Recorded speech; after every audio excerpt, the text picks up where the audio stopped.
Greetings and welcome to this episode of the Authentic Self series, Living Our Most Authentic Lives and Being Our Most Authentic Selves. I am Kat Morgan and I welcome you to this video, to this channel, and to this space. For my beautiful friends, family, loves that have been on this channel through this particular series with me as we've been going through all of the different chakras and pulling that all together with the Hermetic laws and the energetic bodies and incorporating all of that into Bashar's Living Your Most Passionate Life, living your passion, living your life to the fullest. This is what this course is all about, and we're finally coming down to the wire. Not quite there yet. We'll have one more episode that we'll do after this one. And thank you guys for being so patient with the production on this between time and tech. I've had some serious challenges, and I appreciate you all very much for sticking around through all of this. This is going to be a long one. There's a lot of information in here and a lot of information you may not have been aware of. So please stick around to the end, as they say. You don't want to miss any of this. All right. And if you are new to the channel, this is the first time you've seen this video, go back and watch episodes 1 through 5 first. Seriously, we've been building this as a foundational education for ourselves so that we have a very strong and sturdy structure on which to build our most authentic lives and be our most authentic selves. So thank you so much for being here, for sticking around with all of that. Okay. This is episode 6, part 6 in the Authentic Self series, from 3D to 4D, making the transition, living your most authentic life as your most authentic self. And your authentic self starts here with episode 6, the celestial self, and how it relates to our 3D experience. Let's get started. So we know this series is a complete analysis of Bashar's formula, which, as stated plainly right here, says figure out what your passion is, follow your passion in as much depth and to such fulfillment and completion as you possibly can at that moment. Have no expectation of whatever outcome will happen. Just keep exploring how you can more fully live that specific passion. Then go to the next passion and do the same thing. And that's it. That's how to live your most authentic life, by following your passion. That is your purpose, your mission in life. Okay. Now, to recap the past 5 lessons in a lightning round here, basically, because we live in a physical reality, truly living our purpose, living our passion, living our most authentic lives means we must know ourselves fully, love ourselves fully, and love ourselves unconditionally, accepting ourselves just as we are, knowing and understanding that we are so much more than just this physical vessel. Now, we started with a look at the aspects of the first 5 chakras and how each relates to the corresponding Hermetic laws. For example, our base chakra down there at the bottom, red, corresponds to the law of gender. No surprise there. This is how we define ourselves to ourselves at our core, as either masculine or feminine. From there, we considered how the second, or sacral chakra, represents our emotional body, or the Hermetic law of cause and effect. It is how we define family or tribe, the most basic and fundamental way we associate our individual self with other people, specifically. The third chakra, also known as the solar plexus chakra, is the actual chakra that is identified with our personal 3D experience and corresponds to the Hermetic law of rhythm. The fourth chakra, of course, is our heart, and represented by the fourth Hermetic law of polarity, literally the center of our being in all aspects: physical, mental, emotional, spiritual. Keeping our heart chakra open and aligned with our other chakras enables us to navigate life with less bumps and more blessings. And we most recently explored the fifth or throat chakra, representing the third law, hermetic law of vibration. And of course it does, because, voice, right? Vibration, that's the whole thing. Yes. So the subtle bodies, beginning with the physical body at the base of the chakra, our base chakra, that is the I am, moving through our emotional body of the sacral chakra of I feel. We came to the mental body of the third or solar plexus chakra, which represents I do. Next, we came to the astral body of the heart chakra, representing I love. And in this episode, we examine the celestial body, which represents the body, the energy of I know. And that is after the energetic body of I speak with the throat chakra. Sorry, I forgot to slip that in there. So we go from heart chakra to throat chakra, and now we are at third eye chakra. So in other words, we go from I am to I feel, to accept ourselves authentically without judgment. In the I am, I feel safe. When I feel safe, I do things that benefit me, promoting more feelings of safety and security. This is our 3D secret and how we connect to others through I love, through our heart chakra. From that place of understanding our position in relation to everything around us, we form thoughts which dictate what words we say and how we say our words. The I speak energy is born, and I know energy flows naturally when we have clear channels through the 5 lower energy bodies. And that's the whole reason why we've been doing this whole series. It's our whole purpose, right? It's our mission. But before we get into this session, I want to ask you a question, and I'm serious about this. I want you to really think about this question. What is the point? Why are you doing all of this? Trying to follow your passion and all that. Now, I'm going to ask you to pause the video and let your brain just have some space to consider the question. You'll have a lot of things rush into that space because we know nature abhors a vacuum and all that. So just let the answers come. What is your why? Why? All the bother. Why? Follow your passion. Stop the video and ask yourself why. Now I'm trusting that you really paused the video there and gave yourself a chance to consider that question. I'll tell you what I found to be true for myself, at least in this, okay? My why, at the core of my center, and I believe this is probably true for you as well. I want to be happy. I want to be successful and happy and healthy and full of energy. That's it, really.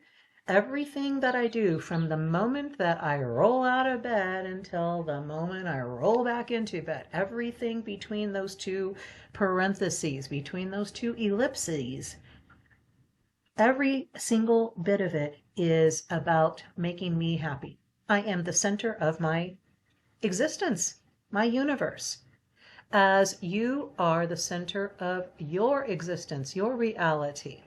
You have to be. You're the only person you have control over. So if you're not the center of your reality, you are centering on something else outside of you. Okay, so get back to center. That's the whole reason why we've been going through all of this, right? When you find yourself feeling annoyed, irritated, frustrated, especially with yourself, when you keep asking this question, because you're going to ask it all the time, from that moment you first roll out of bed, what is the next most best thing I can be doing right now?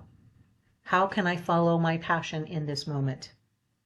As you keep asking yourself the question, you're going to get frustrated, you're going to get annoyed, irritated. Life is going to creep in there and mess you up.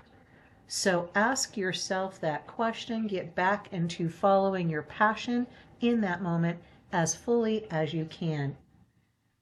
Get that third person perspective back and evaluate what's causing the disruption to your joy. Basically, living your most authentic life, living your passion means going full throttle, pedal to the metal, no holds barred.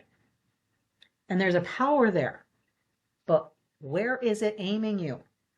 If you're not firmly grounded in who you are, love who you are with all the pros and cons unconditionally.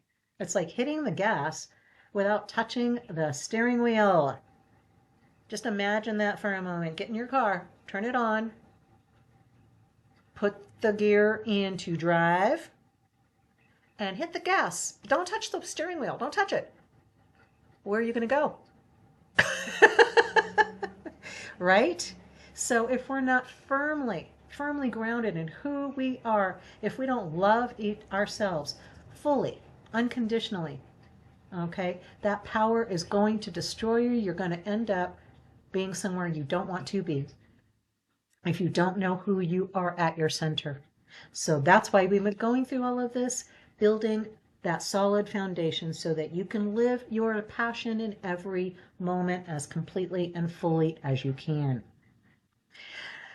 Okay, having said all that, let's get to the good stuff. All right, we have our 6th transition keystone here. We've looked at the first 5 keystones and how they can guide us through the 3D, 4D transition. By identifying where an undesired emotion or thought can be successfully manipulated into a more desired thought and feeling, we navigate our passage to the most desired outcome. And this gives us the opportunity to explore how the elements that have more complexity. Okay, so now we are in the upper chakras. We've gone through the heart and the throat, and now we are in the third eye chakra. Okay, and how they can guide us beyond our current 3D physical reality. Our 5th keystone, transitioning from the 6th chakra and the 2nd law of hermetics, which is the third eye chakra and the law of correspondence, and how that brings us into our 4-dimensional self-realization. Now, the 2nd law of Hermeticism is the principle of correspondence, which states there is a universal harmony, an agreement, a correspondence between the various planes of existence and life, often summarized by the axiom, as above, so below, as below, so above. You may have also heard, as within, so without. This principle suggests that the same laws and principles that govern the cosmos, the macrocosm, also apply to the smaller individual aspects of reality, the microcosm, us, individually. And the key aspects of the principle of correspondence, we have universal unity. It reveals a fundamental unity of all things, as everything emanates from the same source and shares the same basic laws. The microcosm and macrocosm, it highlights that what happens in the larger universe is reflected in smaller personal experiences and vice versa. For example, understanding the workings of the stars can help you understand the structure of the atoms in your body or the synapses in your brain. We bring reasoning from the known to the unknown. By understanding the workings of one plane of existence, you can gain insight into other planes, and this allows for intelligent deduction and a deeper understanding of the universe and our place in it. And it gives us an opportunity to navigate the 3 great planes. The Hermetic philosophy divides the universe into 3 great planes: the physical, the mental, and the spiritual. And the principle of correspondence establishes the relationships and harmonies between these different planes. And then we have the chakra, the sixth third eye chakra. The color here, obviously, indigo. Element is light. Physical location, it's not actually on your forehead, it's within your brain. It's what we consider the pineal gland specifically. You can mark it as between your eyebrows and slightly above. If you can imagine like a little bindi dot right there that you see a lot of Hindu folks have, that's them reminding themselves where their third eye is, back behind there. And the attribute, obviously, intuition. It is called ajna, the sixth primary chakra in the body. According to Hindu tradition, signifies the unconscious mind, the direct link to Brahman, the ultimate reality. It is our connection to the Akashic field, the quantum field. The primary purpose of the Ajna chakra is to develop spiritual growth and wisdom, to enhance intuitive abilities and inner knowing, to promote mental clarity and focus, to allow for higher states of consciousness and spiritual connection, and to see through illusion and perceive the real truth. Now, signs of imbalance. If your third eye is out of whack, if it's out of whack, okay, if it's blocked or imbalanced, you might have difficulty concentrating. Your thoughts are scattered. You're frequently catching yourself daydreaming about things that are inconsequential, dreaming up worst case scenarios, headaches, a general feeling of being tired or stressed, poor decision making, self-doubt, and having a hard time connecting with your intuition. So how do we balance our sixth chakra, our third eye chakra, our ajna? When you are meditating, and you meditate every day, because I know that is something that you do, because you are a person that follows this channel and is following along with this video so far. So meditate, focus your awareness on the space between your eyebrows, okay? Actually feel like where you can feel inside your brain. I think of Joe Dispenza's meditations where you feel the space between your ears, where you feel the space between your eyebrows, inside your mind, in the middle of your brain. That's where the pineal gland is, and that's the third eye. Most often, that is the parallel that is drawn, is that the third eye chakra corresponds to the pineal gland. And it can, a lot of times, it's just not locked to that. There are several other little parts of the brain that also work with that sixth chakra. But you focus on that space within your mind. You can do eye gazing, where you just look at the tip of your nose, okay? Just look at a spot and let your eyes soft focus, okay? Do a chant where you use a mantra such as Om or Aum to resonate and balance your ajna energy. You'll feel it resonating in your sinus cavities, and that is stimulating the pineal gland. Guys, it's stimulating those crystals. We have crystals in the pineal gland that are specifically designed, they're piezoelectric. They create energy under compression, and when you are stimulating your pineal gland and that area by doing those chants where you are nasally vibrating in your sinus cavities there with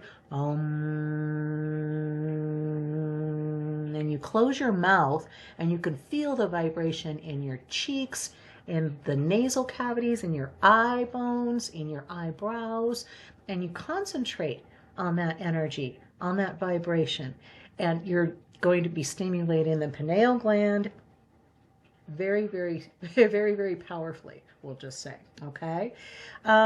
Visualize a space of light, like a stained glass window in the area of your third eye, and incorporate affirmations about intending only the highest good and asking for guidance on anything. That's how you start working your intuition and developing that intuition. So we also want to talk about the subtle bodies, the seven subtle bodies, okay? And how all of this corresponds to that. That is the celestial body, the sixth body is what corresponds to the sixth chakra and the second hermetic law. This is the part of your aura that is composed of pure light and radiant energy. It's indigo colored, no surprise there. And it's the energy center that functions as the mind's eye, enabling intuition, inner wisdom, psychic abilities, and a deeper connection to universal truths beyond physical senses.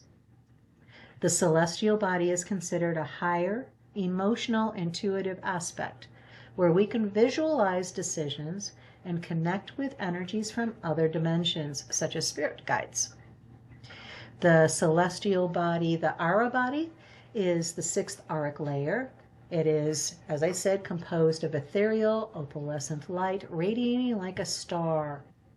It is at this level that we connect with our higher intuitive self, our innate capacity for knowing, and our inner wisdom. And the celestial body receives choices and helps visualize decisions, acting as a conduit for higher awareness and inner guidance.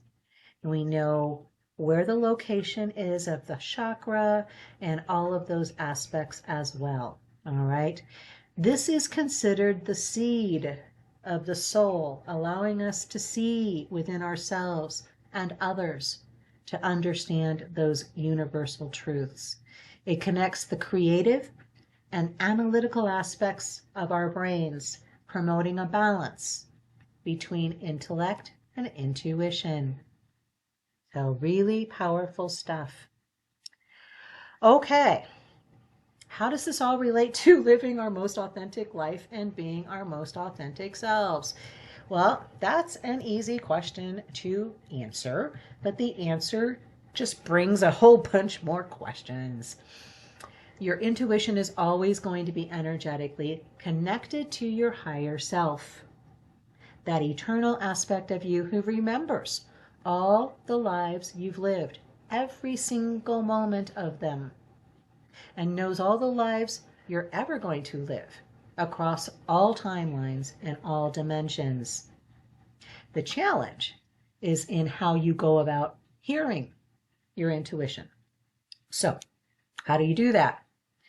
Well, it starts with that mindfulness practice that we've been working on throughout this series. That's why if this is your first stop, you need to go back and start at stop 1 and the series 1 and go through the whole thing. But this isn't possible. It's just not possible for you to be conscious every single moment that you're awake. You're going to go off into automatic at some point throughout the day, all the time. And that's normal. That's ordinary. It's okay. Your brain cannot function at 100% capacity 100% of the time. So get yourself out of that space of condemning yourself when you lose that mindfulness. Holding yourself to an unreasonable expectation on this is only going to increase the difficulty. So don't do that. But we have those moments throughout the day where we find ourselves more and more often in that third person observer role, seeing ourselves walking into the bedroom or bathroom or kitchen, reaching to open a closet or cupboard, reaching for your toothbrush or towel, and for just a moment, you find yourself noticing the sound of your footsteps, the feel of your clothes against your skin, the speed at which your arm raises and your hand reaches out. You slow that speed imperceptibly, just a little bit, and find yourself smiling at this moment of mindfulness that you actually noticed. Congratulations. Good job. Good job. It's the small trusts. It's the small actions. It's the small decisions that build this muscle. It's just like a muscle. Your intuition only ever wants the very best for you. It can see with perfect vision, that third eye vision, the consequences of whatever action you're contemplating. It knows when you need to close your mouth and not say that thing that will sever that relationship. It knows when you need to slow down on the freeway without seeing anything to indicate why, and watch someone change lanes right in front of where you would have been had you not slowed down. It knows which aisle to turn down at the shopping center to get that perfect parking spot. It's in these tiny little acts that we learn how to hear, how to listen, and how to act on our intuition whenever we have that mindful presence. And we also want to keep in mind that we need to be responsible. I just want to add that one quick note here. When we're talking about intuition, especially if this is a relatively new or recent practice for you, following your gut, you have to understand that you're going to get it wrong a lot. You're going to make mistakes more often than not to begin with. But it won't stay that way forever. It won't be that way for long. It's just like doing push-ups. I don't know if you remember the first time you tried doing a push-up, a full-on push-up, plank, toes down, not knees, toes and hands fully outstretched. There you are, plank. Bringing your arms, your elbows, bending them, and feeling your whole body weight shifting, right? And how successful were you on that very first push-up? That very first. You remember, I heard you laughing. I heard you laughing. Yes. Okay. You may be lucky if you nailed it perfectly first to begin with, but you probably didn't. But with persistence and trust in yourself, always asking that penultimate question, is this the best decision I can make right now?